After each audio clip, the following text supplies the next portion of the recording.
Cranial nerves 9 and 10, which are the glossopharyngeal and vagus nerves, mediate the sensory and motor functions of the palate, pharynx, and larynx. I'd like to take a look at the back of your throat. Can you open your mouth To test really these wide nerves, and say ask the ah? patient to say ah or yawn as you observe the soft palate and the uvula.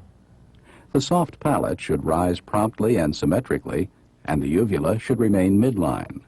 I'm going to ask Next, you to say ah test the again. gag reflex, This time one I'm side going at to a touch your lobby in time. the back of your throat. Using a tongue blade, Say touch ah. one side of the pharynx, then the other. Ah. You should see a prompt rise of the palate and other signs of gagging.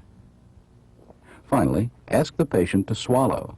It should be done without difficulty or regurgitation. Cranial nerve 11, the spinal accessory nerve, innervates the sternomastoid and upper trapezius muscles. I'm going to test the strength of your shoulders. I'm To gonna assess lower this the ear nerve, for just a ask the minute. patient to shrug his shoulders upward against I your want you to raise your hands. shoulders against During this resistance. maneuver, evaluate the strength and contraction of the trapezius muscles. Good. Can you turn your head to the Then right ask the patient to turn his head to each side against your hand. and relax? Observe the contraction of the opposite sternomastoid muscle Turn your head and to note the the force of movement against your hand.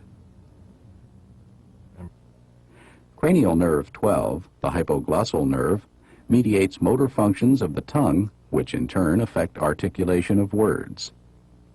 Inspect the patient's tongue as it lies on the floor of his mouth.